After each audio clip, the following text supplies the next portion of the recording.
আসছেন জনাব সার্জিস আলম।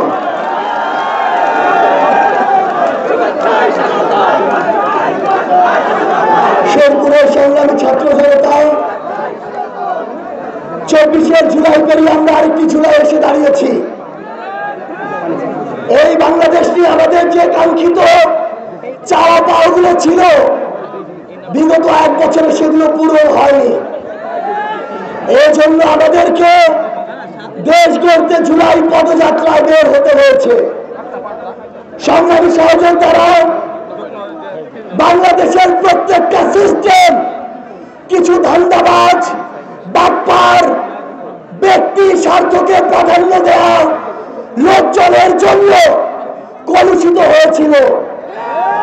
অভ্যুত্থান পরবর্তী সময় গিয়েছে, সেই লোকদের বিরুদ্ধে যথাযথ ব্যবস্থা নেওয়া হয়নি।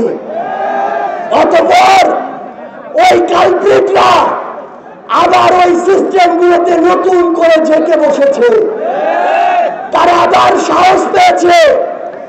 আপনাদের ওই ভূমি অফিস থেকে শুরু করে সদর হাসপাতাল থেকে শুরু করে পুলিশের স্টেশন, সেখান থেকে শুরু করে সরকারি অফিস, প্রত্যেকটা জায়গায় কিছু কিছু এমন মানুষ রয়েছে যারা এখনো জনগণের সেবক না হয়ে শোষক হয়ে উঠেছে।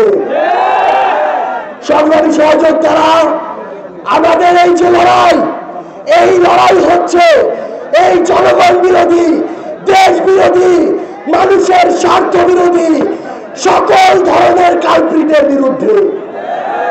সংগ্রামী সহযোদ্ধারা, আমরা যখন এই নতুন লড়াইয়ে আপনাদেরকে সাথে নিয়ে নেমেছি, যখন ওই কালপ্রিট গুলো দেখছে যে আমাদের এই অগ্রযাত্রাকে কোনোভাবেই আটকানো যাচ্ছে না, তখন তারা বিভিন্ন ভাবে আপনাদেরকে আসতে বাধা দেওয়া শুরু করেছে। তখন তারা বিভিন্ন ভাবে আপনাদেরকে ভয় দেখানো শুরু করেছে। তখন তারা বিভিন্ন ভাবে পিছন থেকে ষড়যন্ত্র করা শুরু করেছে। তখন তারা সোশ্যাল মিডিয়া থেকে শুরু করে বিভিন্ন জায়গায় প্রপাগান্ডা ছড়ানো শুরু করেছে। সংগ্রামী সহযোদ্ধারা, আমরা স্পষ্ট করে একটা কথা বলি, এই বাংলাদেশে আমরা অন্ধভাবে কাউকে পীর মানব না। কেউ যদি 95টা ভালো কাজ করে সেটার জন্য ভালো বলবো, আবার যদি 5টা খারাপ কাজ করে সেটার জন্য তাকে খারাপ বলবো। একইভাবে কেউ যদি 95টা খারাপ কাজ করে তাকে যেমন খারাপ বলবো, 5টা ভালো করলে সেটাও ভালো বলবো। আমরা আগামীতে আমাদের এই বিবেককে আর কোন দল, ব্যক্তি, গোষ্ঠী, মার্কা, প্রতিষ্ঠানের কাছে আর বন্ধক দিব না। সংগ্রামী সহযোদ্ধারা, আমরা ভুলি নাই এই বাংলাদেশে 24শে জুলাইয়ে তার পূর্বে কোন কোন প্রতিষ্ঠানগুলোকে শেখ হাসিনা কিভাবে ব্যবহার করেছিল। আমরা ভুলি নাই কিভাবে কোন প্রতিষ্ঠানগুলোকে ব্যবহার করে বিচার বহির্ভূত হত্যাকাণ্ড ঘটানো হয়েছিল।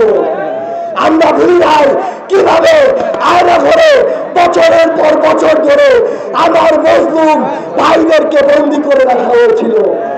আমরা ভুলি নাই কিভাবে শাপলা চত্বরে ওই পিলখানায় 24শে অভ্যুত্থানে কোন বাহিনীকে ব্যবহার করে আমাদের উপরে গণহত্যা চালানো হয়েছিল। সংগ্রামী সহযোদ্ধারা, আগামীর বাংলাদেশকে হতে হবে সাহসের বাংলাদেশ। আগামীর বাংলাদেশকে হতে হবে সামনে এগিয়ে চলার বাংলাদেশ। আগামীর বাংলাদেশকে হতে হবে প্রতিরোধের বাংলাদেশ। আগামীর বাংলাদেশ হতে হবে অন্যায়ের বিরুদ্ধে মাথা উঁচু করে প্রতিবাদ করার বাংলাদেশ। শেরপুরের সংগ্রামী সহযোদ্ধারা, বিপ্লবের সহযোদ্ধারা, শেরপুরের আমাদের শের ভাই বোনেরা, আপনারা আজকে শেরপুরের উন্মুক্ত মঞ্চে একটা পথসভায় হাজার হাজার মানুষের যে জনসমুদ্র দেখিয়েছেন, এই জনসমুদ্র আমাদেরকে আজীবন আপনাদের জন্য লড়াই করে যাওয়ার অনুপ্রেরণা জুগিয়ে যাবে। আমার সংগ্রামী সহযোদ্ধারা, একটা জিনিস মনে রাখতে হবে, আমরা যদি ভয় পাই তাহলে সেখানেই শেষ। কিন্তু আমরা যদি রুখে দাঁড়াই সেটাই হবে আগামীর বাংলাদেশ। সংগ্রামী সহযোদ্ধারা, আপনাদের কাছে বিনয়ের সাথে অনুরোধ থাকবে, আগামীর বাংলাদেশে দেশ গঠনের জন্য যেই সিদ্ধান্তগুলো নেওয়ার ক্ষমতা আপনাদের আছে, সেখানে যেন আমরা সৃষ্টিকর্তার দেওয়া এই বিবেকবোধটাকে কোন জায়গায় বন্ধক না রাখি। আমরা যদি ভালোকে ভালো বলার সাহস দেখাই, তাহলে ভালোরা মৃত্যুর পরোয়ানা না করে আপনার সামনে দাঁড়িয়ে যাবে। সংগ্রামী সহযোদ্ধারা, যদি বাংলাদেশকে কাঙ্ক্ষিত জায়গায় দেখতে চাই, নিজের দায়িত্বটা নিজের পালন করতে হবে।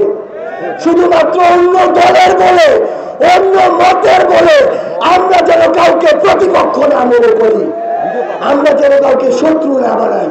ইনশাআল্লাহ আমরা ঐক্যবদ্ধভাবে আগামীর আমাদের কাঙ্ক্ষিত বাংলাদেশ গড়ব, জুলাইয়ের কাঙ্ক্ষিত বাংলাদেশ গড়ব, অভ্যুত্থানের কাঙ্ক্ষিত বাংলাদেশ গড়ব। সেই বাংলাদেশ গড়ার যাত্রা এই শেরপুর থেকে শুরু হবে ইনশাআল্লাহ। ইনকিলাব জিন্দাবাদ, এনসিপি জিন্দাবাদ।